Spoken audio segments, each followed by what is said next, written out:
إنسان يحضر في الشهدة نس الزور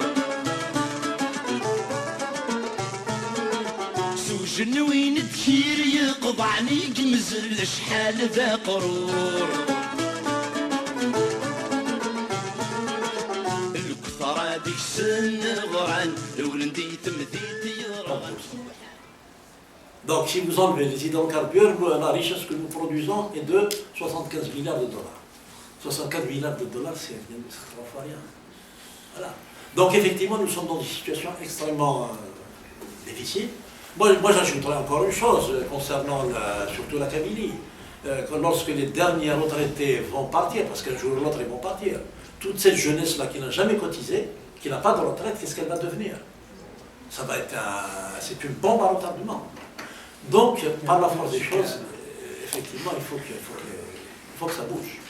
Il faut que et je dis que ce pouvoir-là, il va de lui-même, parce qu'il y a un président qui est parti, il a dit je ne peux pas. Il y a Zerouane qui est parti. Zerouane a dit je ne peux pas gouverner. Et il est parti. Ce pas des présidents, on n'a jamais eu un président en Algérie, on ne peut pas parler de... Bon, on a des présidents qui sont adoubés par le pouvoir militaire. Non, mais c'était le président le plus élu. Un noir. Zerouane. Oui, il a été élu. Il a été élu maintenant, les élections, on ne sait pas. Il a été élu par premier tour par 60 ce qu'il faut dire, c'est que quand on fait une élection présidentielle, quand on fait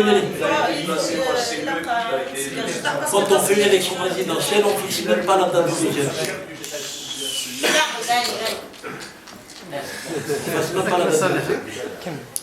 Alors, on va prendre d'autres questions.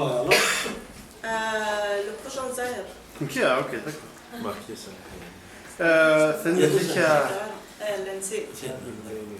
ثمتك مساعدة نسمينك استقسينو كان الدور غا رسكوس زوج آلاف وثمانية تبع كاين لي كيستيون ماشي كيستيون لا بوليميك كي يا eu avec un certain Mourad Benachenho. Oui. Donc je vais juste le citer au Kirarinat, c'était juste une petite phrase de Guinou Edina. Didier Dora donc comme quoi finalement c'était dans la deuxième réplique il dit finalement le fait qu'il s'est attaqué à Ben Ramadan au travers des textes de la plateforme de la Soumam, c'était finalement parce qu'il y avait le Hali on a compris son véritable objectif après. Exactement, oui. Voilà, des méthodes de dénigrement comme celles utilisées par Ben Ramadan pour justifier l'élimination de l'ancien politique d'un homme sans lequel jamais Ben Ramadan n'aurait été qu'un simple fonctionnaire communal. C'est-à-dire Msali Haj. Donc comme je dis Msali Haj, il a Ben Ramadan où il dépassait un niveau d'un fonctionnaire communal. Le texte de la plateforme de la Soumam, donc les rédacteurs de la plateforme de la Soumam pour s'attaquer au mythe guinéen du zaïmisme dans le salisme, ils ont fait ça au travers la fable du coq. Métaphore. Voilà, métaphore, c'est à force, il se donne il se des séries donc à l'image par rapport à nationalisme algérien, finalement, Msali Hadj. Voilà. Zaghi Dardi Hadj surtout, il s'est attaqué à Roi Chinia en tant que. C'est-à-dire. C'est par rapport au lien de filiation. Oui, lui aussi c'est au lien tribal. Voilà. Donc je résume un petit peu la polémique. Tu veux poser une question? Donc parce que les gens ne sont pas au courant de ça. Je ne doute pas de l'effort de la recherche intellectuelle, de l'objectivité. des choses. Est-ce que c'est vraiment, ce n'est pas au travers le fait que je suis médecin puis politologue dans le domaine de l'histoire, tel que l'a fait Saïd Saadi aussi pour le cas Naami Roche, est-ce que ça ne pose pas réellement la problématique de l'histoire? Oui, bien sûr. Moi-même, je me suis maintes fois posé la question de ma légitimité à écrire sur Abban. Pour écrire sur l'histoire, moi je suis politologue. Donc, dans la préface de l'avant-propos de mon livre, que tu vas lire, je dis, je prends l'entière responsabilité de mon projet et je n'analyse que les faits historiquement avérés à travers l'angle politique. Je change d'angle de vue. Donc, j'assume mon projet. Dans mon deuxième livre, la question fondamentale que je me suis posée, est-ce que moi, je suis fondé, j'ai la légitimité pour parler de l'assassinat d'Abban? Donc je me suis posé cette question. Voilà, donc la question que se pose le public, effectivement, je me la pose. Et donc j'ai amené une réponse. Deuxièmement, moi j'ai toujours dit que je suis le plus mal placé pour glorifier Abban. Et je suis le mieux placé pour le critiquer. C'est pour ça que je parle de cette erreur de communication, etc. Je dis qu'Abban n'est pas un temple sacré, on peut le critiquer. Voilà. Il se trouve qu'effectivement, pourquoi moi je me suis lancé dans l'histoire de Abban? D'abord j'ai envie de cicatriser. Deuxièmement, je le dis dans mon prochain livre, ne voyant rien venir depuis le livre de Khalfan Amri dont on a parlé hier. Je me suis dit, je vais écrire. Et ce qui a précipité le projet, c'est les insultes ad hominem, des insultes contre un homme, moi, qui ne peut pas se défendre, de Kafi. D'abord, ce n'est pas Ben Nani. Ben Nani, c'est Ben Nani. Ben Nani. C'est Ben Nani. Oui, c'est Ben Nani. Hein? Oui, c'est Ben Nani. Moi aussi, je suis Ben Nani. Voilà, Ben Nani. Voilà. Donc, c'est pas Ben Nani, c'est Ben Nani. Ben Nani. Donc, j'ai répondu à leurs insultes qui s'adressaient non pas qui n'étaient pas des critiques sur le projet d'Abban ou sur ses actions, sur la Soumam, critique de la primauté du poulet, c'était des insultes gratuites sur Abban. Voilà. Au point d'aller, moi je peux dire, et je vais le dire, cette fois-ci, que c'est l'un des révolutionnaires les plus sincères, c'est pour ça qu'il est mort. S'il n'était pas sincère, il ne serait pas mort. Il aurait pu manœuvrer, il ne serait jamais mort. Donc pour moi, il était d'une sincérité absolue. Je l'ai dit et je le répète encore. D'abord, s'il n'était pas dans cette sincérité absolue, Abban, pour reprendre, je vais encore répondre à ta question, la plus grande erreur d'Abban, c'est d'avoir sacralisé et absolutisé la révolution.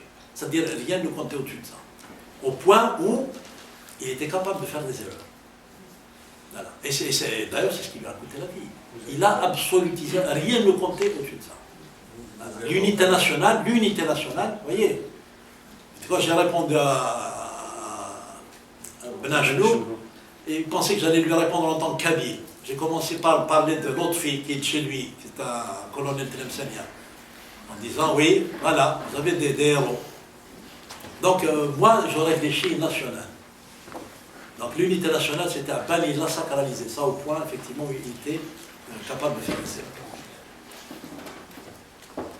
Oui, donc pour résumer juste la polémique avec Ben Ajlou, il a écrit un article à la sortie de mon premier livre, en 2008. Donc parce que je peux dire encore une chose, je n'ai aucun complexe pour le dire, Ben Ajlou est un raciste anti-kabyle primitif. Je le dis, je ne l'ai pas dit, mais maintenant je peux le dire, c'est ce qui a expliqué toute sa sortie. Sans Saleh Abban serait resté un fonctionnaire. C'est un raciste primaire. Et quand il a compris, maintenant je suis sûr qu'il a changé de point de vue sur Abban et sur moi-même. Quand il a compris que nous ne voyons pas à travers la Kabylie, parce qu'il a dit Abban n'appartient pas à la Kabylie. Abban, heureusement qu'il n'appartient pas à la Kabylie. Tout mon travail consiste à le sortir justement, c'est un héros national qui appartient à tout le peuple algérien. Voilà et donc, voilà, c'est la polémique qui m'a... Il dit Abban, c'est lui qui a exposé l'ALN au massacre. Avec ce qu'il a fait à la Soumam, il a créé une ALN, et l'armée française, c'est exactement ça qu'elle a tenté. C'est-à-dire, je connais le discours, c'est l'armée française qui lui a dit, crée-nous une ALN pour qu'on la massacre. Et ensuite, alors, son vrai projet, est sorti, puisqu'il dit... Ben Ajlou est FLN, mais il est messaliste à l'intérieur. Mais moi, j'ai pas été jusqu'au bout dans l'article. Je lui ai dit, voilà, Messali. Messali, c'était lui le patron de l'armée nationale du peuple algérien du général Bellounis. Ouais. C'était lui. Messali, il a pris l'ANPA, ça s'appelait à l'époque, a pris les armes aux côtés de l'armée française contre le FLF. Et il a béni ça. Et j'ai arrêté là parce qu'il y a encore des choses à dire. Donc, je ne reviens pas sur la polémique avec Benachnou. Les articles ils sont sur Internet, tout le monde peut les lire. Les articles, Banardan, pour la stratège de l'armée nationale, point d'interrogation. Les mots-clés à taper, c'est mon nom, celui de Benachnou, et puis c'est après, le quotidien. voilà, ils sont encore sur Internet. Ouais. Voilà, je ne sais pas si j'ai répondu à cette question, mais je suis effectivement toujours dans le questionnement, est-ce que j'ai légitimité à parler de la et surtout de la question de son assassinat. Le prochain invité. Merci beaucoup au fait que votre conférence était très intéressante. Merci beaucoup d'être présent ici. Je tiens d'abord à préciser une chose. Tchitchaoui, c'est le reste. Hein? Tchitchaoui, pourquoi? Juste pour dire à quel point l'Algérie est très diversifiée dans ses aspects multiculturels. Donc تشاوي سي الوراث لكن خصها ثلاث سلو اللي انا نفهم في الله باش الميساجين هذه عاد يخلط وهذا يخلط اجماع عرب الا سمينو ضاع عرب لكن الجزائر لكن الجزائر نو جوست السنه في الله لكن خصها برك هذه لا بريسيزيون باش هذه نبغي تشاوي لكن خصها توجور كون جو في دي كونفيرونس كوم سا je préfère qu'elle soit dans une langue parce que c'est de faire passer le message.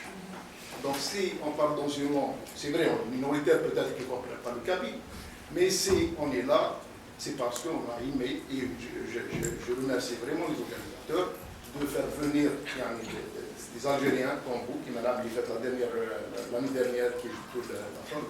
C'était très intéressant. Donc, c'est pour passer à ma question, peut-être que j'ai choqué certains. Non, moi rien ne me choque. Toutes les questions taboues peut-être posées. Vous avez dit que l'islam à un moment donné a servi comme repère ou là, comme ciment pendant les moments difficiles, pendant la révolution algérienne. Je me demande personnellement, et dire l'islam ne veut pas dire la langue arabe. Hein? C'est pour ça que je tenais à préciser que je suis tchétchène. Et je trouve que l'islam c'est une dimension culturelle, si vous voulez, ou la religieuse, la majorité du peuple algérien, qui soit le Tchaoui, l'Aqbaïli, l'Amzabi, l'Aterbi, le Chenouin, le Kouraya, le Nersim Djaja, à côté de Tlemcen, Terné, le Roha de Jazair, Aka. Je me demande s'il ne serait pas, ou bien s'il ne pourrait pas jouer le même rôle pour créer l'Algérie citoyenne, ou bien l'identité citoyenne dont vous avez, ou bien vous avez parlé, ou bien que vous avez mentionné dans votre conférence. Et je fais référence à d'autres pays hein, dont l'islam représente cette identité-là. La Turquie en est un, les républiques islamiques russes, elles sont là. L'islam il est tout le temps dans le background. On ne peut pas le nier, on ne peut pas l'ignorer. Il est là, c'est une dimension qu'il faut contenir, de laquelle il faut en tenir compte. On prend aussi le Pakistan, l'Inde et tant d'autres pays qui le sont. Donc, voilà, c'est ma question. Ouais, d'accord. Et en fait, je trouve la question du monsieur très pertinente. Allez. Je trouve que la question du monsieur est très pertinente. Qu'est-ce qu'on doit faire pour le futur? Juste pour vous dire, ça fait plus d'un quart de siècle que je suis au Canada. Oui, mais moi, la réponse est toujours démocratie, citoyenneté. C'est la seule source de progrès social. Je suis d'accord. Mais ça, c'est général. Je suis un docteur ingénieur, pas un docteur médecin, donc je suis un peu plus pratique, j'aime plus le concret. Est-ce qu'on peut énumérer pour les intellectuels, j'aime pas trop le mot intellectuel, plus les instruits, les qariyin, est-ce qu'on peut leur énumérer, voilà, votre tâche dans le futur, ce que vous devez faire si vous voulez que ce pays-là revienne sur les rails et se modernise un jour, Inch'Allah, parce que pour moi, on se dirige vers un mur en béton malheureusement. Allez, on ne peut pas lutter contre Dieu. Non, on ne peut pas lutter contre Dieu.